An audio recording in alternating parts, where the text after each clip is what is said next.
അമൃത് Veni life quit presents daily news സായാഹ്ന വാർത്തകൾ powered by Pulimoottil silks KSFE in association with Joyalukkas. ഇത്തവണ first അടിക്കില്ലേ നമ്മള്?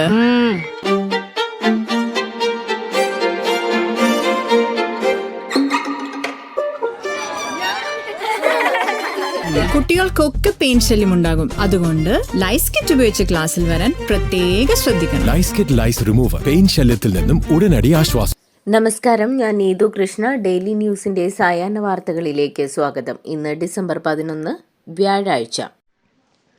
സംസ്ഥാനത്ത് തദ്ദേശ തെരഞ്ഞെടുപ്പിന്റെ രണ്ടാം ഘട്ട പോളിംഗ് പുരോഗമിക്കുന്നു. തൃശൂർ, പാലക്കാട്, മലപ്പുറം, കോഴിക്കോട്, വയനാട്, കണ്ണൂർ, കാസർഗോഡ് എന്നീ ജില്ലകളിലായി 604 തദ്ദേശ സ്ഥാപനങ്ങളിലേക്കാണ് വോട്ടെടുപ്പ്. ഉച്ചയ്ക്ക് 2 മണിയോടെ പോളിംഗ് 50% കടന്നു. രണ്ടാം ഘട്ട പോളിംഗ് ദിവസവും LDF രാഹുൽ മാങ്കൂട്ടത്തിൽ വിഷയം ഉയർത്തിപ്പിടിച്ചപ്പോൾ PT കുഞ്ഞുമുഹമ്മദിനെതിരായ പീഡനാരോപണം ഉയർത്തി UDF പ്രതിരോധിച്ചു. രാഹുൽ മാങ്കൂട്ടത്തിലിനെതിരെ KPCCക്ക് ലഭിച്ച പരാതി ആസൂത്രിതമാണെന്നാണ് UDF വിലയിരുത്തുന്നതെന്ന് KPCC പ്രസിഡന്റ് സണ്ണി ജോസഫ്. പരാതിക്ക് പിന്നിൽ ഒരു ലീഗൽ ബ്രെയിൻ ഉണ്ടെന്നും ആ പരാതി എന്തിനാണ് തനിക്ക് കിട്ടുന്ന സമയത്ത് തന്നെ മാധ്യമങ്ങൾക്ക് കിട്ടിയതെന്നും അദ്ദേഹം ചോദിച്ചു. നിയമം നിയമത്തിന്റെ വഴിക്ക് പോകട്ടെ എന്നും അദ്ദേഹം പറഞ്ഞു. ലൈംഗിക വൈകൃത കുറ്റവാളികളെ വെൽ ഡ്രാഫ്റ്റഡ് എന്ന് പറഞ്ഞ് ന്യായീകരിക്കാൻ വന്നാൽ പൊതുസമൂഹം അംഗീകരിക്കില്ലെന്നും ഇപ്പോൾ വന്നതിനേക്കാൾ അപ്പുറമുള്ള കാര്യങ്ങൾ ഇനിയും പുറത്തു വന്നേക്കാമെന്നും മുഖ്യമന്ത്രി പിണറായി വിജയൻ. രാഹുൽ മാങ്കൂട്ടത്തിലിനെതിരായ രണ്ടാം ബലാത്സംഗ കേസുമായി ബന്ധപ്പെട്ട KPCC സണ്ണി ജോസഫിന്റെ പ്രതികരണത്തിലാണ് കോൺഗ്രസിനെതിരെ രൂക്ഷ വിമർശനവുമായി മുഖ്യമന്ത്രി രംഗത്തെത്തിയത്. കോൺഗ്രസിലെ സ്ത്രീലമ്പടന്മാർ എന്താണ് കാട്ടിക്കൂട്ടുന്നതെന്നും മുഖ്യമന്ത്രി പിണറായി വിജയൻ തുറന്നടിച്ചു. രാഹുൽ മാങ്കൂട്ടത്തിലിനെതിരായ രണ്ടാമത്തെ പരാതി രാഷ്ട്രീയ പ്രേരിതമാണെന്നാണ് വിലയിരുത്തേണ്ടി വരുമെന്നത് എന്ന KPCC അധ്യക്ഷൻ സണ്ണി ജോസഫിന്റെ പ്രസ്താവന തള്ളി പ്രതിപക്ഷ നേതാവ് VD സതീശൻ. രാഹുലിനെതിരായ രണ്ടാമത്തെ പരാതി വെൽ ഡ്രാഫ്റ്റഡ് പരാതി തന്നെയാണെന്നും അത് അങ്ങനെ തന്നെയാണ് നൽകേണ്ടതെന്നും അതിൽ ഒരു തെറ്റില്ലെന്നും VD സതീശൻ പറഞ്ഞു. പരാതി രാഷ്ട്രീയ പ്രേരിതമാണെന്ന് കരുതുന്നില്ലെന്നും VD സതീശൻ പറഞ്ഞു. അതേസമയം CPM മുൻ MLAക്കെതിരായ ലൈംഗിക പീഡന കേസിൽ മുഖ്യമന്ത്രി പിണറായി വിജയൻ ഇരട്ട നീതിയാണ് സ്വീകരിച്ചതെന്നും 13 ദിവസം പരാതി പൂഴ്ത്തിവെച്ചതിന്റെ കാരണം വ്യക്തമാക്കണമെന്നും പ്രതിപക്ഷ നേതാവ് VD സതീശൻ ആവശ്യപ്പെട്ടു. UDF വേട്ടക്കാർക്കൊപ്പമാണെന്ന് കുറ്റപ്പെടുത്തി CPM സംസ്ഥാന സെക്രട്ടറി MV ഗോവിന്ദൻ. രാഹുൽ മാങ്കൂട്ടത്തിലിനെ KPCC പ്രസിഡന്റ് ന്യായീകരിക്കുകയാണെന്നും നടിക്ക് നേരെയുണ്ടായ ആക്രമണ കേസിലും UDF അതിജീവിതയ്ക്കൊപ്പമല്ലെന്നും MV ഗോവിന്ദൻ വിമർശിച്ചു. രാഹുൽ വിഷയത്തിൽ സണ്ണി ജോസഫിന്റെ പരാമർശത്തിൽ പ്രതികരിക്കുകയായിരുന്നു ഗോവിന്ദൻ. രാഹുൽ മാങ്കൂട്ടത്തിലിനെതിരായ ബലാത്സംഗ കേസുമായി ബന്ധപ്പെട്ട് കോൺഗ്രസ് നേതാക്കളെ സ്ത്രീലമ്പടന്മാരെന്ന് പറഞ്ഞ് കടന്നാക്രമിച്ച മുഖ്യമന്ത്രി പിണറായി വിജയന് മറുപടിയുമായി രമേശ് ചെന്നിത്തല. സംവിധായകൻ PT കുഞ്ഞുമുഹമ്മദിനെതിരായ പരാതി 2 ആഴ്ച കയ്യിൽ വെച്ചിട്ടാണ് മുഖ്യമന്ത്രി ഈ വീമ്പു പറയുന്നതെന്നും തങ്ങളെക്കൊണ്ട് കൂടുതൽ പറയിപ്പിക്കരുതെന്നും രമേശ് ചെന്നിത്തല തുറന്നടിച്ചു. സ്ത്രീ പീഡകരെ പാർട്ടി കോടതിയിൽ വിചാരണ ചെയ്ത് അവർക്ക് പദവികൾ വാരിക്കോരി കൊടുക്കുന്ന മുഖ്യമന്ത്രിയാണ് വലിയ വർത്തമാനം പറയുന്നതെന്നും അദ്ദേഹം വിമർശിച്ചു. എല്ലാ തെരഞ്ഞെടുപ്പ് കാലത്തും ഒരു ലൈംഗികാരോപണം കൊണ്ടുവരിക എന്നത് മുഖ്യമന്ത്രിയുടെ ഏറ്റവും വലിയ അടവാണെന്ന് മുൻ KPCC പ്രസിഡന്റ് മുല്ലപ്പള്ളി രാമചന്ദ്രൻ. പ്രധാന പ്രശ്നങ്ങളിൽ നിന്ന് ജനശ്രദ്ധ തിരിക്കാൻ വേണ്ടിയുള്ള ശ്രമമാണ് എല്ലാ കാലത്തും പിണറായി നടത്താറുള്ളതെന്നും അതൊരു വിഫല ശ്രമമാണെന്ന് ഈ തെരഞ്ഞെടുപ്പ് തെളിയിക്കുമെന്നും അദ്ദേഹം പറഞ്ഞു. പാലക്കാട് MLA രാഹുൽ മാങ്കൂട്ടത്തിലിനെതിരായ ആദ്യ ബലാത്സംഗ കേസിൽ രണ്ടാം പ്രതിയുടെ രാഹുലിന്റെ സുഹൃത്തുമായ ജോബി ജോസഫും മുൻകൂർ ജാമ്യാപേക്ഷ സമർപ്പിച്ചു. യുവതിക്ക് ഗർഭഛിദ്രത്തിനുള്ള മരുന്നെത്തിച്ചത് ജോബി ജോസാണ് എന്നായിരുന്നു പരാതിക്കാരി ഉന്നയിച്ചിരുന്നത്. പരാതിക്കാരി ആവശ്യപ്പെട്ടതിനനുസരിച്ചാണ് മരുന്നെത്തിച്ചതെന്നായിരുന്നു ജോബിയുടെ വാദം. മരുന്നുകളുടെ ഗുരുതര സ്വഭാവത്തെക്കുറിച്ച് തനിക്കറിയില്ലെന്നും ജോബി ഹർജിയിൽ പറയുന്നു.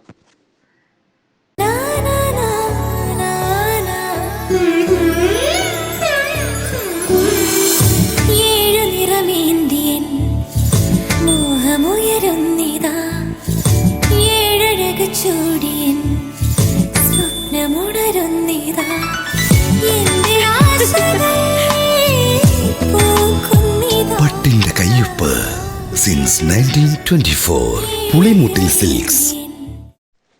സംവിധായകൻ PT കുഞ്ഞുമുഹമ്മദിനെതിരെ ലൈംഗികാതിക്രമ പരാതിയിൽ ഒളിച്ചുകളിച്ച് ചലച്ചിത്ര അക്കാദമി. സംവിധായികയുടെ പരാതി അക്കാദമിക്ക് കിട്ടിയിരുന്നെന്ന് സമ്മതിച്ചെങ്കിലും തുടർ നടപടി പരസ്യമാക്കാനാകില്ലെന്ന് വൈസ് ചെയർപേഴ്സൺ കുക്കു പരമേശ്വരൻ പ്രതികരിച്ചു.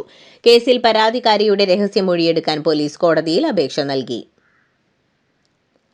ഇടതു സഹയാത്രികനും മുൻ MLA-യും സംവിധായകനുമായ PT കുഞ്ഞുമുഹമ്മദിനെതിരായ ലൈംഗികാതിക്രമ പരാതിയിൽ നിലപാട് വ്യക്തമാക്കി നടി മാല പാർവതി. ഇദ്ദേഹം സഖാവായതിനാലും ഇടതുപക്ഷമായതിനാലും കൂടുതൽ ശക്തമായി അപലപിക്കുന്നുവെന്ന് അവർ ഫേസ്ബുക്കിൽ കുറിച്ചു.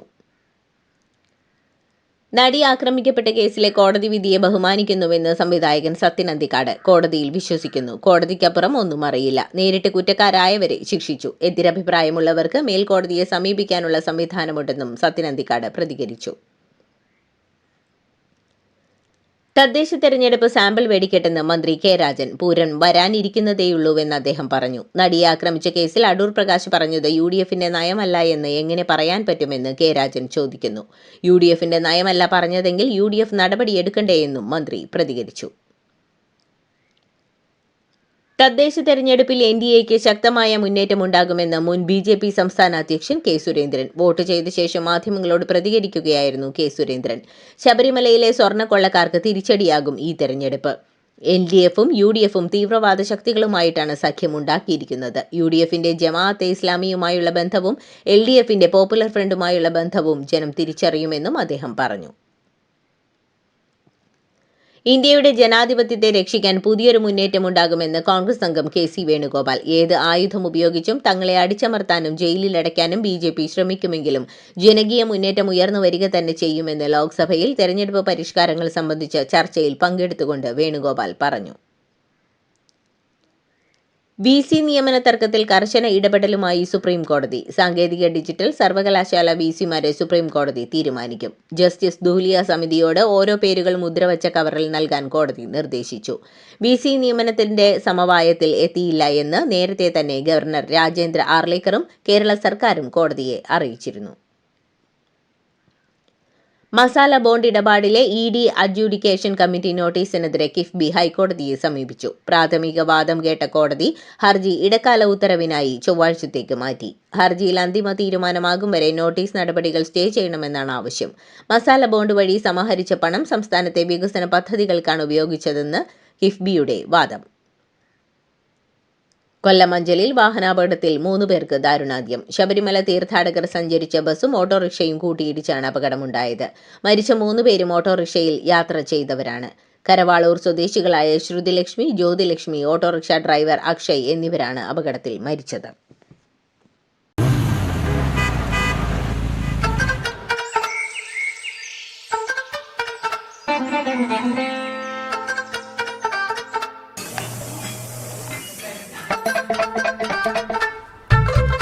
എല്ലാവർക്കും വന്നു ഡാൻഡ്രഫ്, എന്തു ചെയ്യും ചേട്ടാ? പേടിക്കണ്ട, ഇവിടുണ്ടല്ലോ ഡാൻഡ്രോക്വിറ്റിൻ ഓയിൽ. ഉടനടി മാറും താരൻ, ഉപയോഗിക്കൂ വേഗം. Amrutweni Dandruff Quit, the ultimate dandruff solution. IndiGo service പ്രതിസന്ധി ആസൂത്രിതമാണെന്ന സൂചനകൾക്കിടെ കമ്പനിയുടെ പ്രവർത്തനങ്ങൾ നിരീക്ഷിക്കാൻ പ്രത്യേക സംഘത്തെ നിയോഗിച്ച് കേന്ദ്ര സർക്കാർ. കമ്പനിക്കെതിരെ കൂടുതൽ നടപടിയുണ്ടാകുമെന്ന് കേന്ദ്ര വ്യോമയാന മന്ത്രി മുന്നറിയിപ്പ് നൽകി.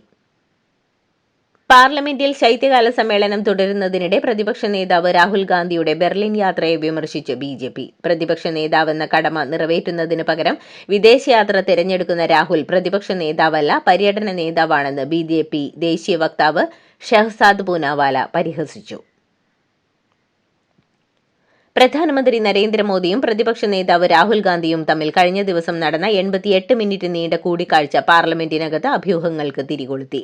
ശീതകാല സമ്മേളനം നടക്കുന്നതിനിടെയാണ് ഈ കൂടിക്കാഴ്ച നടന്നത്. ചീഫ് ഇൻഫർമേഷൻ കമ്മീഷണറെ തെരഞ്ഞെടുക്കാനാണ് നേതാക്കൾ ചർച്ച നടത്തിയതെങ്കിലും കൂടിക്കാഴ്ച ഇത്രയും നീണ്ടു നിൽക്കുമെന്ന് ആരും പ്രതീക്ഷിച്ചില്ല. ജഡ്ജിമാർ വ്യക്തിപരമായ കവചം തീർക്കാനോ വിമർശനങ്ങളെ നിശബ്ദമാക്കാനുള്ള വാളായോ കോടതിയലക്ഷ്യ അധികാരത്തെ ഉപയോഗിക്കരുതെന്ന് സുപ്രീം കോടതി. ജഡ്ജിമാരെ ഡോഗ് മാഫിയ എന്ന് വിളിച്ച് അധിക്ഷേപിച്ച സ്ത്രീക്ക് ഒരാഴ്ച തടവ് ശിക്ഷ വിധിച്ച ബോംബെ ഹൈക്കോടതി വിധി റദ്ദാക്കിക്കൊണ്ടാണ് ജസ്റ്റിസ് വിക്രംനാഥ് അധ്യക്ഷനായ ബെഞ്ചിന്റെ നിരീക്ഷണം. ലോട്ടറി വ്യവസായി സാന്റിയാഗോ മാർട്ടിന്റെ മകൻ ജോസ് ചാൾസ് മാർട്ടിൻ പുതുച്ചേരി കേന്ദ്രീകരിച്ച് രാഷ്ട്രീയ പാർട്ടി തുടങ്ങി. JCM മക്കൾ മന്ത്രം എന്ന സംഘടനയെ ലക്ഷ്യ ജനനായക കക്ഷി എന്ന പേരിൽ പാർട്ടിയായി പ്രഖ്യാപിക്കുകയായിരുന്നു. നടൻ വിജയുടെ തമിഴക വെട്രി കഴകവുമായുള്ള സംഖ്യ സാധ്യതയാണ് ജോസ് ചാൾസ് തേടുന്നതെന്നാണ് സൂചന. ഗോവയിലെ നിശ ക്ലബിലുണ്ടായ അഗ്നിബാധയിൽ 25 പേർ കൊല്ലപ്പെട്ടതിന് പിന്നാലെ തായ്ലാന്റിലേക്ക് മുങ്ങിയ ക്ലബ് ഉടമകൾ പിടിയിൽ. 5 ദിവസത്തെ ഒളിവ് ജീവിതത്തിന് പിന്നാലെയാണ് സൗരഭ് ലൂത്രയും സഹോദരൻ ഗൗരവ് ലൂത്രയും തായ്ലാന്റിലെ ഫുക്കേത്തിൽ അറസ്റ്റിലായത്. നോർത്ത് ഗോവയിൽ ബിർച്ചുബൈ റോമിയോ ലെയ്ൻ എന്ന നിശാ ക്ലബിൽ ശനിയാഴ്ചയാണ് വലിയ അഗ്നിബാധയുണ്ടായത്. വിമാന ജീവനക്കാർ ഉൾപ്പെട്ട വൻ സ്വർണ്ണക്കടത്ത് സംഘം ചെന്നൈയിൽ പിടിയിൽ. എമിറേറ്റ്സ് വിമാനത്തിലെ ജീവനക്കാരനായ ജയ്പൂർ സ്വദേശി അടങ്ങുന്ന 5 പേരെയാണ് ചെന്നൈ കസ്റ്റംസ് അറസ്റ്റ് ചെയ്തത്. വിമാന ജീവനക്കാരിൽ നിന്നായി 11.5 കോടി രൂപ വില വരുന്ന 9.46 കിലോ സ്വർണം പിടികൂടി. വിമാനത്താവളത്തിലെ പരിശോധനയിൽ നെഞ്ചിലും അരയിലും പ്രത്യേകം ബെൽറ്റുകളിൽ ദ്രവരൂപത്തിൽ സൂക്ഷിച്ചിരുന്ന സ്വർണം കണ്ടെത്തുകയായിരുന്നു. 2024 ജനകീയ പ്രക്ഷോഭത്തെ തുടർന്ന് ഷെയ്ഖ് ഹസീന സർക്കാർ പുറത്താക്കിയതിനു ശേഷം ബംഗ്ലാദേശ് ആദ്യമായി തെരഞ്ഞെടുപ്പിന് തയ്യാറെടുക്കുന്നു. അടുത്ത ദേശീയ തെരഞ്ഞെടുപ്പിന്റെ തീയതി ബംഗ്ലാദേശ് മുഖ്യ ഇലക്ഷൻ കമ്മീഷണർ AMM നസറുദ്ദീൻ ഇന്ന് വൈകുന്നേരം ദേശീയ ചാനൽ വഴി പ്രഖ്യാപിക്കുമെന്നാണ് റിപ്പോർട്ട്. പ്രശസ്ത ബ്രിട്ടീഷ് സീരീസ് പീക്കി ബ്ലൈൻഡേഴ്സിലെ കഥാപാത്രങ്ങളെ പോലെ വസ്ത്രം ധരിച്ച് പൊതുസ്ഥലത്ത് നടന്നതിന് അഫ്ഗാനിലെ 4 യുവാക്കളെ പിടികൂടി തടവിലാക്കി. ഇവരെ പുനരധിവാസ തടങ്കലിലേക്ക് മാറ്റി. എന്നാൽ 4 പേരെയും ഔദ്യോഗികമായി അറസ്റ്റ് ചെയ്തിട്ടില്ല. വെനസ്വേലയുടെ പ്രസിഡന്റ് നിക്കോളാസ് മദുറോയ്ക്കെതിരായ നടപടികൾ ശക്തമാക്കുന്നതിന്റെ ഭാഗമായി കരീബിയൻ കടലിൽ വെനസ്വേലയുടെ വമ്പൻ എണ്ണ കപ്പൽ പിടിച്ചെടുത്ത അമേരിക്കൻ സേന. 4 മാസമായി വെനസ്വേലയ്ക്ക് മേൽ പല രീതിയിൽ നിരന്തര സമ്മർദ്ദം ചെലുത്തിയ ശേഷമാണ് നിലവിലെ നടപടി. ബുധനാഴ്ചയാണ് എണ്ണക്കപ്പൽ പിടിച്ചെടുത്തതെന്നാണ് അമേരിക്കയുടെ പ്രസിഡന്റ് ഡൊണാൾഡ് ട്രംപ് വിശദമാക്കിയത്. അമേരിക്കയിൽ സ്ഥിരതാമസത്തിന് ട്രംപ് ഗോൾഡ് കാർഡ് വിസ പദ്ധതി US പ്രസിഡന്റ് ഡൊണാൾഡ് ട്രംപ് പുറത്തിറക്കി. വിദേശികൾക്ക് $1 മില്യൺ ഏകദേശം 9 കോടി രൂപ നൽകി ട്രംപ് ഗോൾഡ് കാർഡ് സ്വന്തമാക്കിയാൽ അവരുടെ വിസ അപേക്ഷ വേഗത്തിലാക്കാം. US-ന്റെ നിലപാടുകൾ ഇന്ത്യയെ റഷ്യയുമായി കൂടുതൽ അടുപ്പിക്കുകയാണെന്ന് അമേരിക്കൻ കോൺഗ്രസ് അംഗം. പ്രധാനമന്ത്രി നരേന്ദ്രമോദിയും റഷ്യൻ പ്രസിഡന്റ് വ്ളാഡിമിർ പുതിനും ചേർന്നുള്ള കാർ യാത്രയ്ക്കിടെ പകർത്തിയ സെൽഫി ചിത്രം ഉയർത്തിക്കാണിച്ചാണ് കോൺഗ്രസ് അംഗം സിഡ്നി കാംലാഗർ ഡോവ് ഇത്തരത്തിൽ അഭിപ്രായം പ്രകടമാക്കിയത്. ഇതോടുകൂടി ഡെയിലി ന്യൂസിന്റെ ഇന്നത്തെ സായാഹ്ന വാർത്തകൾ സമാപിക്കുന്നു. ഡെയിലി ന്യൂസിനു വേണ്ടി വാർത്തകൾ വായിച്ചത് നീതു കൃഷ്ണ. DailyNewsLive.in വാർത്തകൾ വിരൽ തുമ്പിൽ.